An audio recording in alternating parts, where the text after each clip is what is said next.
Bonjour à toutes et à tous, bienvenue dans ce nouvel épisode de Ça ne va pas de soi. Aujourd'hui, nous recevons Julien et Roselyne, deux invités qui fréquentent notre service d'accueil de jour l'Artimon à Frasnes-les-en-Vins. Bonjour Julien. Bonjour. Bonjour Roselyne. Bonjour. Alors, avec eux, pour les accompagner, deux professionnels du service également présents, Daniel Méraud, bonjour Daniel, Bonjour. et Jean-Christophe Robert. Bonjour. Alors, lors de cette émission, nous échangerons autour des thèmes que Julien et Roselyne ont souhaité d'aborder en partant de leur vécu, de leur expérience et de leur regard sur la vie à l'Artimon. Alors, prenez un instant pour vous poser et ensemble, partons à leur rencontre.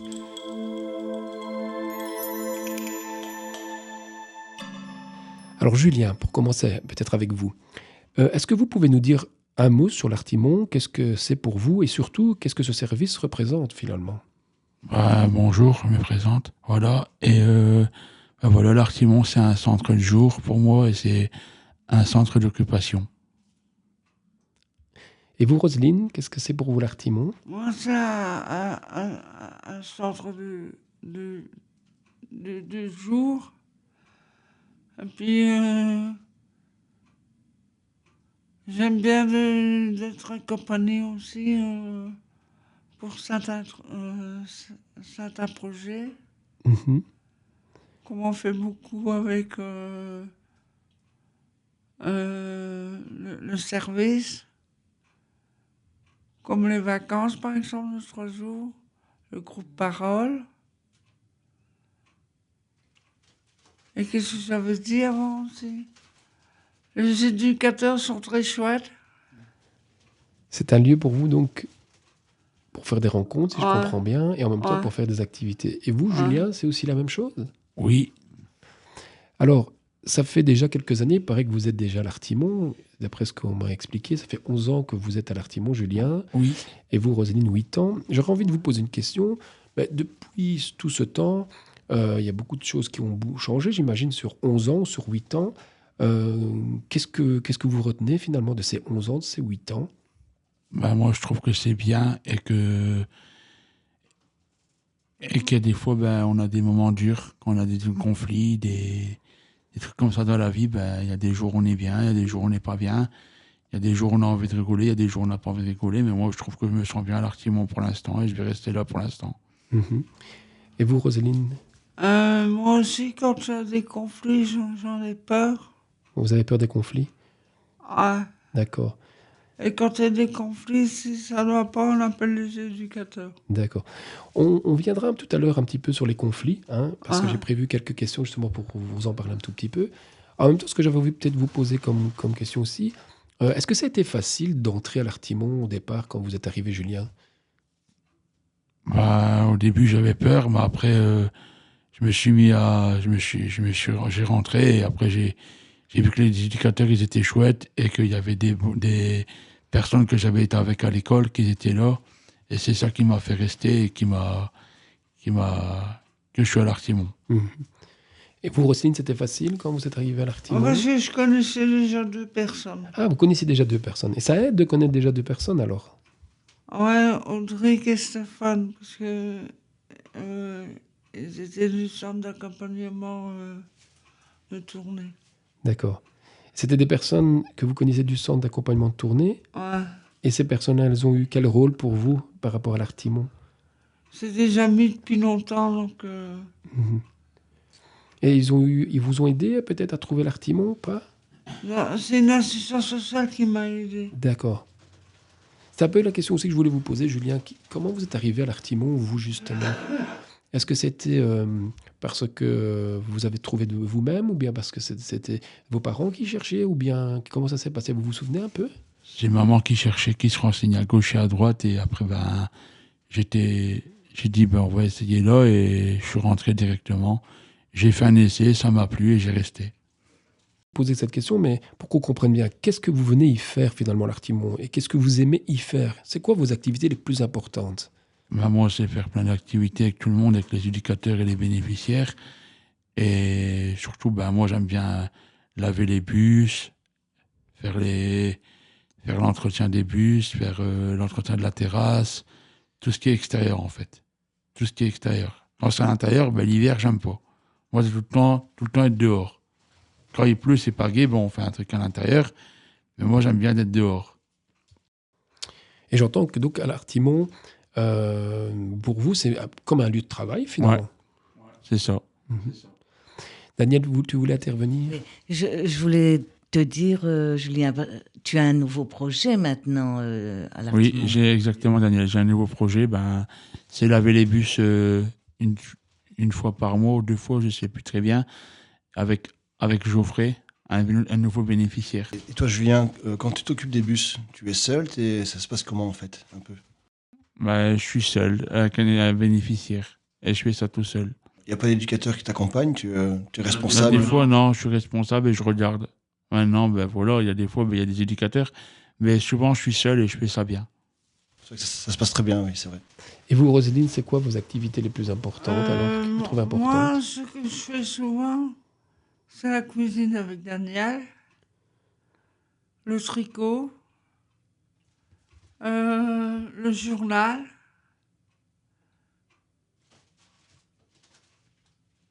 Le jeu de manie. Ah, le jeu de cartes, ok. On va chez dans un homme de personnes âgées une fois par mois, c'est ça? Et c'est où, Daniel? À Frane, au Home Saint-Joseph. Ah. Et comment est-ce qu'on arrive à mettre des activités comme ça en place? Est-ce que c'est vous qui choisissez vos activités ou est-ce qu'elles vous sont proposées? C'est nous qui choisissons. D'accord. Et donc vous avez quand même la possibilité de faire des choix? On peut choisir. Ouais. Il y a des fois, on essaye d'avoir des activités, mais il y a des fois, c'est limité à des personnes, à 5-6 personnes, qu'il y a des sorties extérieures comme des courses et tout ça. Mais il y a des fois, on est déçus parce qu'on n'arrive pas à avoir la place qu'on voulait, quoi. Donc, on a obligé de choisir autre chose. Parce que oui, le nombre de places est limité, si je comprends, c'est ça? Quand ils sont des éducateurs, ben, c'est un nombre plus grand, mais quand c'est une seule éducateur, le maximum, c'est 5 ou 6 personnes.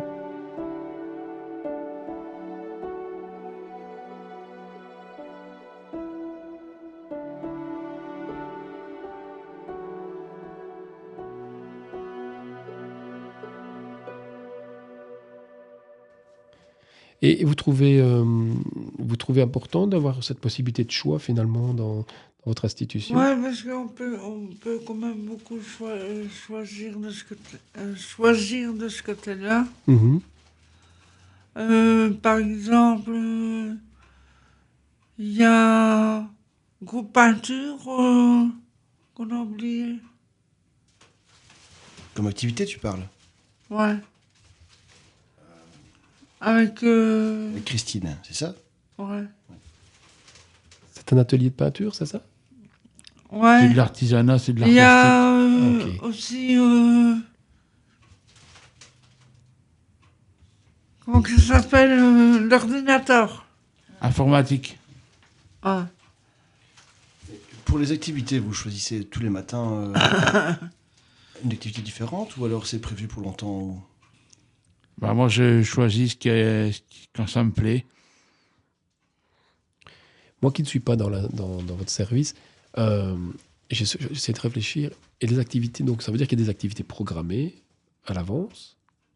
Ou est-ce que vous les choisissez le matin en arrivant? Ou est-ce que c'est pour une semaine? Ou est-ce que c'est pour un mois? Comment ça se passe au fond? C'est une fois tous les jours, mais il y a des fois, ben, il y a un groupe de faits. Comme aujourd'hui, ben, il y avait un groupe, comme on savait qu'on sortait, ben, il y avait déjà un groupe de faits à l'avance avec Daniel, référente, éducateur, et Jean-Christophe et Roselyne, bénéficiaire, et moi-même. Il y a aussi une fois par mois, une fois par semaine, les éducateurs se réunissent ensemble Mhm. et ils décident de ce Par qu'on le va micro, faire. Roselyne.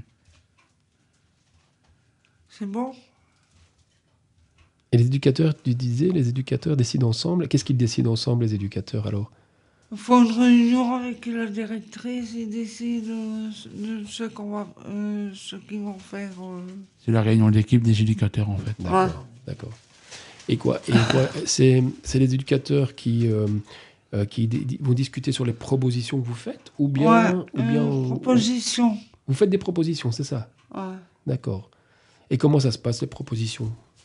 Bah, souvent, soit on les fait au conseil ou ou bien on les fait avec un éducateur, mais souvent tout ce qui est décision et proposition, ben, on amène ça au conseil.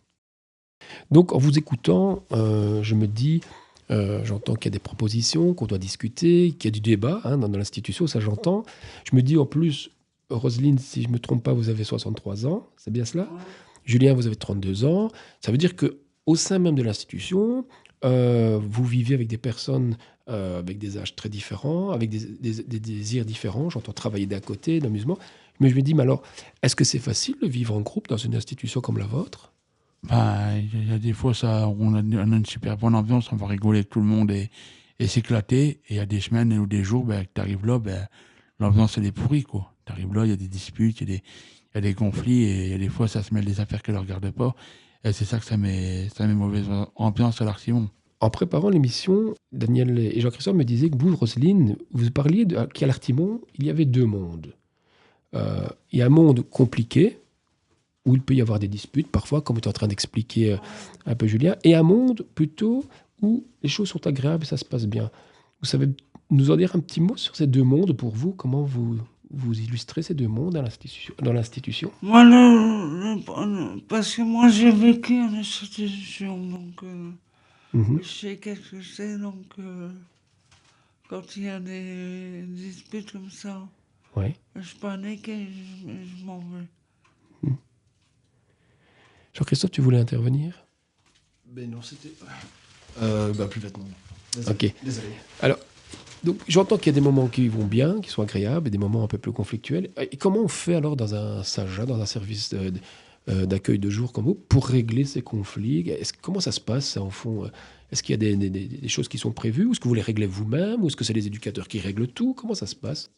On voit un éducateur et on monte dans le local, on appelle ça le local d'entretien en haut, près du bureau de la directrice, et on en parle avec un éducateur.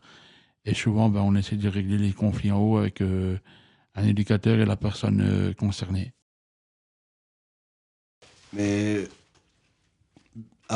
si ça ne se passe pas à l'étage, ça se passe comment on fait? Où ça se traite Je le souvent? renvoie. Non, ça tu parles d'une sanction s'il y en a une. Mais si on veut régler un conflit dans le quotidien à l'Artimon, avant de passer à l'étage, ça se passe comment? Ben, on essaie de le régler nous-mêmes, mais on n'arrive pas. Et quand vous n'y arrivez pas, il n'y a pas de choses, comment je veux dire, de dispositifs, de lieux prévus. Tout à l'heure, tu me parlais du conseil. Est-ce que dans le conseil, parce que moi, je ne connais pas du tout le conseil, est-ce que c'est un lieu pour décider des activités, mais est-ce que c'est aussi un lieu pour régler les conflits dans les conseils ou pas? Ben, on peut régler les conflits, mais on ne peut pas dire le nom de la personne. Ben, souvent, on ne cite pas le nom de la personne, mais on dit ben, j'ai eu un conflit avec cette personne-là, un tel, et voilà, mais on ne peut pas dire le nom. Mhm. Et le conseil n'est pas un tribunal. Ah, c'est important, ça.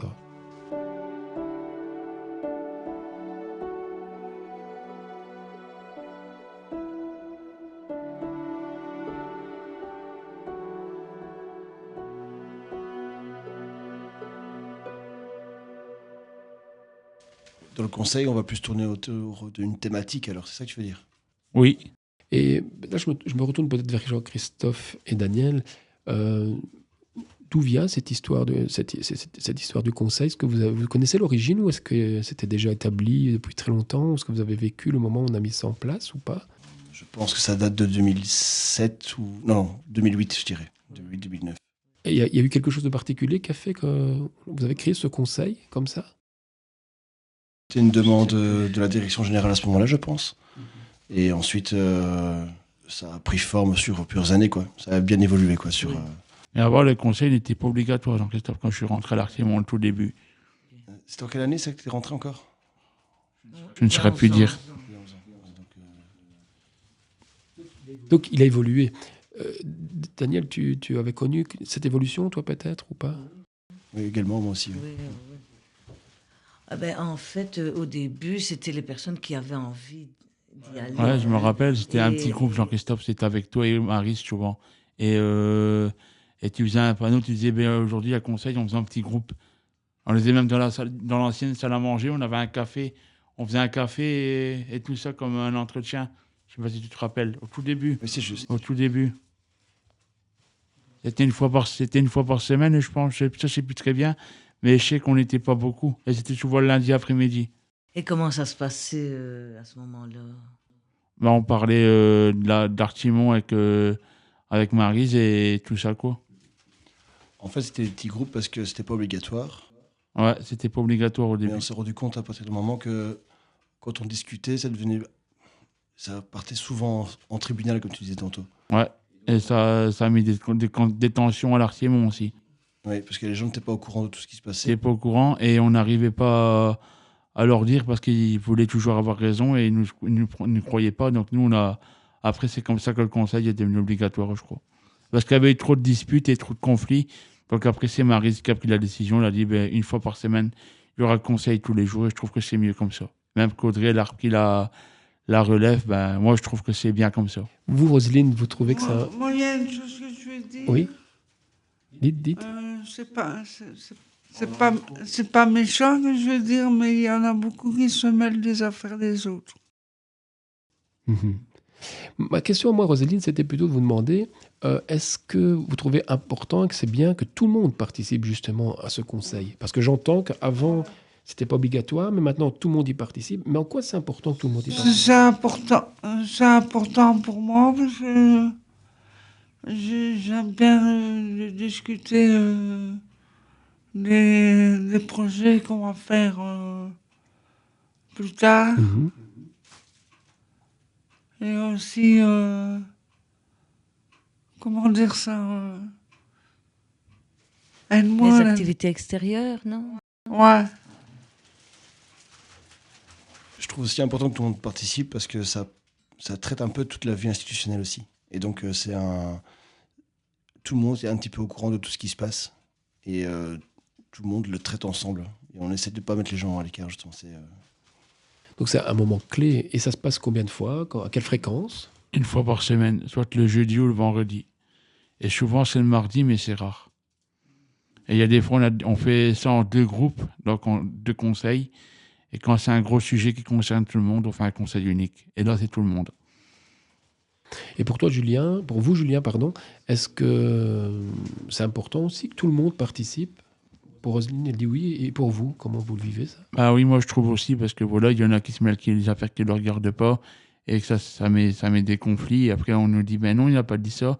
Et au final, ah ben, si, parce qu'après, tout le monde se rend compte qu'ils vont au conseil. Et qu'après, ben, tout ce qui s'est dit au conseil, il se dit dans les 2 mêmes conseils. Et en fait, on a un retour aussi au conseil. On a le premier conseil. En fait, c'est Jean-Christophe ou un éducateur. Il prend un bic et une feuille et il note sur une feuille. Et après, au deuxième conseil, ah ben, tout ce qui s'est dit sur le premier conseil, il y a un retour, en fait. Il y a tout le temps comme ça. Et quand c'est un gros sujet qui concerne tout le monde, ou bien un conflit, ou bien, non, pas un conflit, un sujet qui concerne tout le monde, ah ben là c'est un seul conseil et c'est tout le monde. Vous voulez intervenir, Jean-Christophe? Il m'a tiré les mots de la bouche. En fait, j'allais dire justement le conseil unique, c'est quand il y a vraiment quelque chose d'important qui doit être traité, style un vol de l'institution ou alors une violence peut-être qui est apparue à un moment donné. Le conseil unique, c'est vraiment un moment où là, tout le monde est vraiment concerné, quoi. Oui, c'est ça. C'est clé. C'est important que tout le monde soit présent. Julien, tu parles des conflits, mais le conseil, c'est important aussi. Pourquoi? Qu'est-ce qu'on y fait aussi au conseil? Pas seulement traiter les conflits. Non, on essaye aussi d'amener des nouvelles choses. Il y a des bons sujets et des mauvais sujets. Il y a des bons sujets, ben quand... Les voyages, par exemple. Ouais, il y a ça aussi, les voyages, les séjours, c'est bien. Mais il y a aussi les meilleurs moments, ben, c'est quand on nous annonce des nouveaux trucs. Ah, aujourd'hui, ben, on va faire une journée frites, comme aujourd'hui. Ah, on va faire un bowling. Ah, on va faire une activité. Là, il y a des moments positifs. Il n'y a pas que du négatif dans l'Artimon. Et dans le conseil, alors, moi qui n'y suis pas, donc j'ai envie d'en savoir un peu plus. Et comment ça se fait les propositions? Ça vient d'où? Comment on arrive à faire des propositions? D'où ça vient ces propositions? Ça vient de nos... Dans nos idées. Mhm. Donc ça vient de vous-même, finalement. Ça ne vient pas que des éducateurs, si j'entends bien. Ouais. Et alors, vous arrivez facilement à vous mettre d'accord pour des propositions d'activité? Comment ça se passe? Bah ouais, il y a des fois, ouais. C'est rare qu'on n'arrive pas à se mettre d'accord, c'est vraiment rare. Jean-Christophe, tu voulais intervenir, justement?